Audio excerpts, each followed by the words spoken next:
आज मु आपण मानक पई आनीची कंचा कदली रो गोटे नुआ रेसिपी। आज आमे बनेबा कदली चॉप रेसिपी। बनेबा अति सहज आउ खाइबा ताठू 10 गुणा टेस्टी। सेतिपई निहाती ए रेसिपी टी को ट्राई करंतु। कदलीर ए मजादार रेसिपी टी को फुल जानिया पई वीडियो टी को प्रथमरु शेष पर्यंत देखंतु।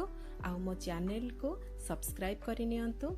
नमस्कार, जय जगन्नाथ। मो चैनल सीजन्स एंड बाइट्स आपण समस्त को स्वागत जणाउछि। ताहले चलंतु फटाफट रेसिपी टी स्टार्ट करि नबा। प्रथमे आमे अदा, रसुण, कंचा लंकार छेचा नहीं जिबा। जेतिकी भी आपण रसुणर क्वांटिटी नउछंती तार अधा क्वांटिटी अदा नेबे। आउ आपण राग खाइबा अनुसार कंचा लंका को नेबे। अदा, रसुण, कंचा लंका को आमे दर छेचा करि नबा। फाइन पेस्ट बाटिबा नाही। एई परि भाबरे आपण ताकू दर छेचा करि नेबे। एठी मो पाखा पाखी 2 बड़ चामच अदा, रसुण, कंचा लंकार छेचा को नेइची। एबे सेइथरे आमे ऐड करि तबा हाफ छोटो चामच काश्मीरी लंका गुंड। एबे नहीं जिबा आमे सेइथिरे स्वाद अनुसार लूण। जेहेतु आमे कंचा कदली नबा सेई अनुसार आपण लूणर मात्रा को टिके बेसी रखिबे, जहा फलरे कि अलणा लागिबो नाही। एबे प्रथमे एई सब जिंस को हाथ रे आमे स्लाइटली मिक्स करि नबा। मिक्स करि सारिला परे आमे एइथिरे पकेइ नबा कट्टा होइतिबा धनिया पत्र आ कट्टा होइतिबा भृसंग पत्र। एई दुईटी जिंस को निहाती ऐड करिवे, जहा द्वारा कि फ्लेवर बहुत भलो आसी थाए। एई दुईटी जिंस को ऐड करि देकी पुणी थरे आमे ताको मिक्स करि नबा।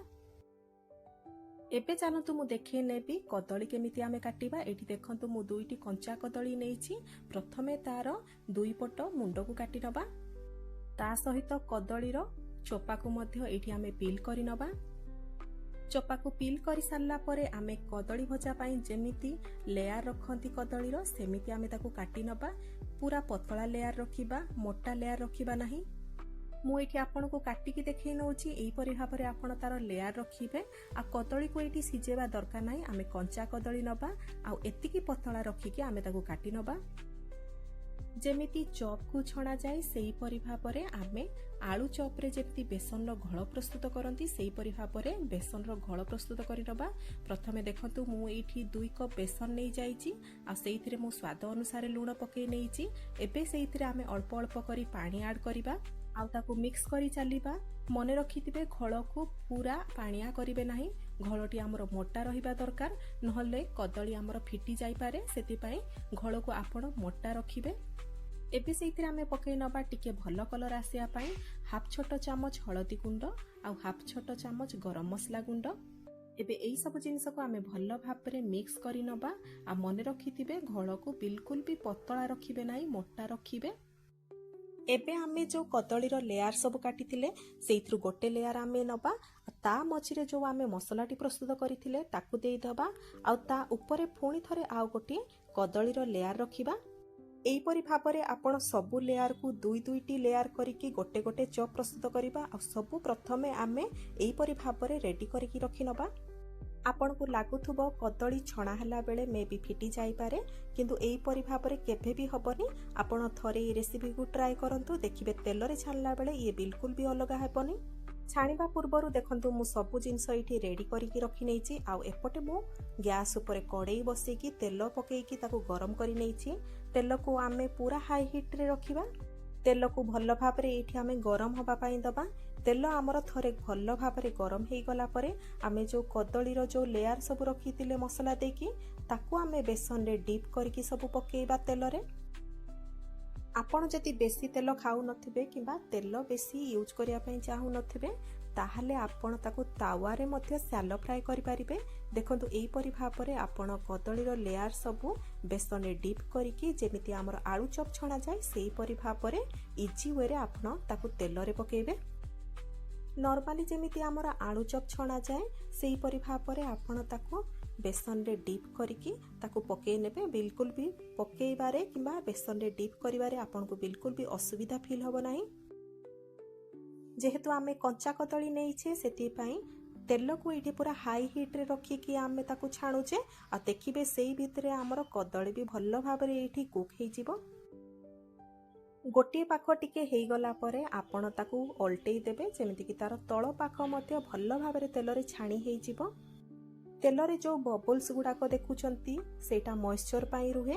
ଦେଖିବେ ଧୀରେ ଧୀରେ ଆମର ଯେତେବେଳେ କଦଳୀ ଚପ୍ ଗୁଡ଼ାକ ଭଲ ଭାବରେ ସିଝିଯିବ, ମାନେ ସେଇଥିରୁ ମଏଶ୍ଚର ସରିଯିବ, ଦେଖିବେ ଏଇ ବବଲ୍ସ ଗୁଡ଼ାକ ଧୀରେ ଧୀରେ ଆଉ ରହିବ ନାହିଁ। ଆଉ ଏଇଥିରୁ ଜାଣିପାରିବେ ଯେ ଆପଣ କଦଳୀ ଚପ୍ ଆମର ପରଫେକ୍ଟ ହେଇଗଲାଣି।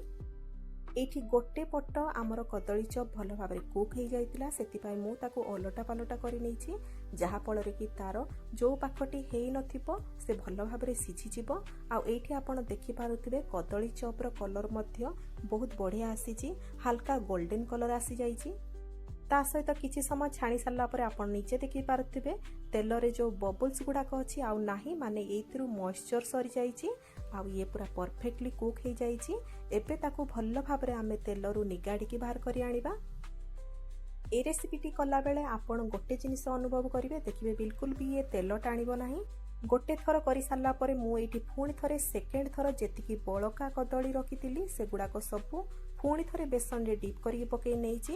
ଆଉ ଏଇଠି ଆପଣ ଦେଖିପାରୁଥିବେ ଇଏ ପୁରା ଫୁଲକା ଫୁଲକା ହେଇଛି। ଆଉ ଏଇଠି ଆପଣ ଦେଖିପାରୁଥିବେ ଆମର କଦଳୀ ଚପ୍ ପୁରା ଗରମ ଗରମ ହେଇକି ରେଡ଼ି ହେଇଯାଇଛି। ଆଉ ତାର କଲର୍ ମଧ୍ୟ ହାଲକା ଗୋଲ୍ଡେନ୍ କଲର୍ ଆସିଛି, ଯେଉଁଟାକି ଦେଖିବା ପାଇଁ ବହୁତ ବଢ଼ିଆ ଲାଗୁଛି। ମୁଁ ୟାକୁ କିଛି ଟମାଟୋ ସସ୍ ସହିତ ସର୍ଭ କରିଛି, ଆପଣ ଚାହିଁଲେ ତାକୁ ଖାଲି ପାଟିରେ ମଧ୍ୟ ଖାଇପାରିବେ। ନର୍ମାଲି ଆମେ କଞ୍ଚା କଦଳୀକୁ ତରକାରୀ, ସନ୍ତୁଳା, ନହେଲେ ଭଜା, ନହେଲେ ଡାଲମାରେ ପକେଇକି ଖାଆନ୍ତି। ତ ଏଇପରି ଭାବରେ ଆପଣ ଏଇ ଭିଡ଼ିଓ ଦେଖିକି ଥରେ ଏମିତି କଦଳୀ ଚପ୍ ବନାନ୍ତୁ, ଦେଖିବେ ସମସ୍ତଙ୍କୁ ବହୁତ ପସନ୍ଦ ଲାଗିବ। ଯଦି ଘରେ କିଏ କଞ୍ଚା କଦଳୀ ନର୍ମାଲି ଖାଇବା ପାଇଁ ପସନ୍ଦ କରୁନାହାନ୍ତି, ତାହେଲେ ଏଇପରିକା ରାନ୍ଧିକି ଦିଅନ୍ତୁ, ଦେଖିବେ ଆପଣଙ୍କୁ ବହୁତ ପ୍ରଶଂସା ମିଳିବ। ଆଉ ଏଇଠି ମୁଁ ଗୋଟେ କଦଳୀ ଚପ୍କୁ ଫାଳ କରିକି ଦେଖାଉଛି, ଆପଣ ଦେଖିପାରୁଥିବେ ଇଏ ପୁରା ପରଫେକ୍ଟଲି ଭିତରୁ କୁକ୍ ହେଇକି ରହିଛି। ଆଉ କଦଳୀ ବିଲକୁଲ ବି ଦୁଇଟାକ ଲେୟାର ଅଲଗା ହେଇକି ରହିନି, ଦିଟାକ ଲେୟାର ଏକାଠି ରହିଛି, ବିଲକୁଲ ବି ସେ ଅଲଗା ହବ ନାହିଁ। ଭିଡ଼ିଓଟିକୁ ଦେଖିକି ଆପଣ ଏଇ କଦଳୀ ଚପ୍ ଘରେ ଟ୍ରାଏ କରନ୍ତୁ, ଆଉ କେମିତି ଲାଗିଲା ମୋତେ କମେଣ୍ଟ ମାଧ୍ୟମରେ ନିହାତି ଜଣାନ୍ତୁ। ଆଶା କରୁଛି ଏଇ ଭିଡ଼ିଓଟି ଆପଣଙ୍କୁ ବହୁତ ଭଲ ଲାଗିବ। ଭିଡ଼ିଓଟି ଭଲ ଲାଗିଥିଲେ ଲାଇକ୍ଟି ନିହାତି କରିବେ। ଭିଡ଼ିଓଟି ପସନ୍ଦ ଆସିଥିଲେ ସାଙ୍ଗସାଥି ବନ୍ଧୁବାନ୍ଧବମାନଙ୍କ ସହିତ ସେୟାର କରିବେ। ମୋ ଚ୍ୟାନେଲରେ ଯଦି ନୂଆ ଆସିଛନ୍ତି କିମ୍ବା ମୋ ଚ୍ୟାନେଲକୁ ଯଦି ସବସ୍କ୍ରାଇବ୍ କରିନାହାନ୍ତି ତାହେଲେ ପ୍ଲିଜ୍ ସବସ୍କ୍ରାଇବ୍ କରିନେବେ। ଫେସବୁକ୍ ପେଜ୍ରେ ଯଦି এই ଭିଡ଼ିଓଟିକୁ ଦେଖୁଛନ୍ତି ତାହେଲେ ପେଜ୍ଟିକୁ ଫଲୋ କରିନେବେ। ପୁଣି ଦେଖାହବ ଗୋଟେ ନୂଆ ରେସିପି ଭିଡ଼ିଓରେ। ନମସ୍କାର, ଜୟ ଜଗନ୍ନାଥ।